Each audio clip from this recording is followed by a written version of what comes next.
आज दागापुर स्थित श्रमिक भवनमा जोइन्ट फोरमले पूर्व निर्धारित अनुसार धरना दिएका छन्।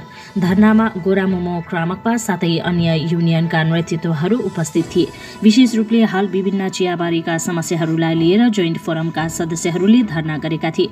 यद्यपि आजको धरनामा श्रमिक भवनबाट कुनै पनि पद अधिकारी जोइन्ट फोरमका कुरा सुन्न वा बुझ्न बाहिर निस्केनन् एवं भवन अगाडि ब्यारिकेड लगाएर राखिएको थियो।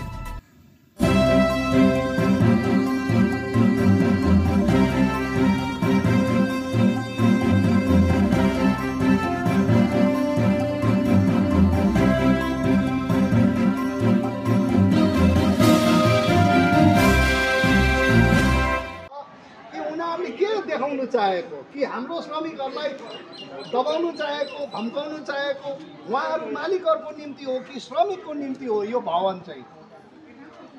हैन, सरकारले यसरी 20% को हाम्रो मागलाई मानेर यसरी लगातार मिटिङ रेगुलर गर्दैको भए अहिले टी गार्डनमा यस्तो झमेला हुँदैन। यो झमेला टी गार्डनहरू कतिवटा बन्द हुने उयसमा तर्खरमा छ, कतिवटा श्रमिकहरू एक आपसमै लडाइँ झगडा गर्दैछ।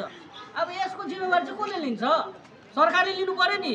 सरकारले रेगुलर मिटिङ बोलाउनु पर्छ भनेर हामी माग गर्न आएको। तर माग गर्न आउँदाखेरि यसरी पुलिस प्रशासनले ब्यारिकेड यसरी लगाएर रोक्दा त यो त ठिक भएन। त्यसले गर्दाखेरि हामी जबसम्म उनीहरूले उचित जवाब दिँदैन तबसम्म हामी यहाँनिर धर्नामा बसेको हुन्छौँ। तपाईँहरूले बात राख्ने होइन, यो त हाम्रो मागको निम्ति आएको हो भने उनीहरू यहाँ गेटमा आएर पनि सोध्नु सक्छ नि म्याम, होइन?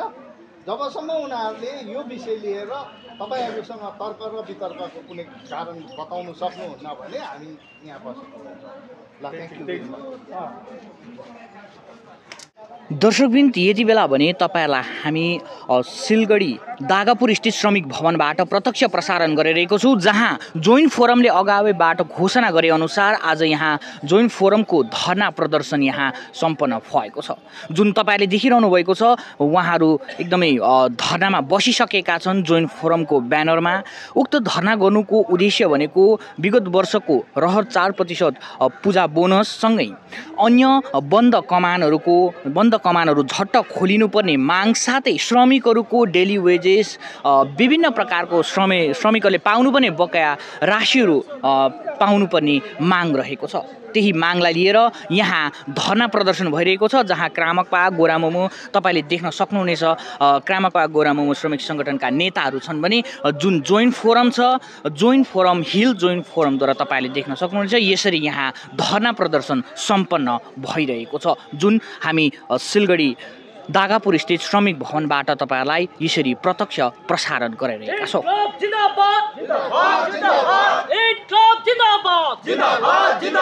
श्रमिक एकता जिन्दाबाद, जोइन्ट फोरम जिन्दाबाद, जोइन्ट फोरम जिन्दाबाद। 2024-25 बोनस दिनै पर्छ। 3 जना कि 4 जना गएर बात गर्ने केही औचित्यता छैन। त्यसले गर्दाखेरि माने अब पुलिस प्रशासन बीचमा नआएको राम्रो। श्रमिक भवन कसको पुलिस प्रशासन जवाब दो। श्रमिक भवन कसको पुलिस प्रशासन जवाब दो। श्रमिक भवन कसको पुलिस प्रशासन जवाब दो।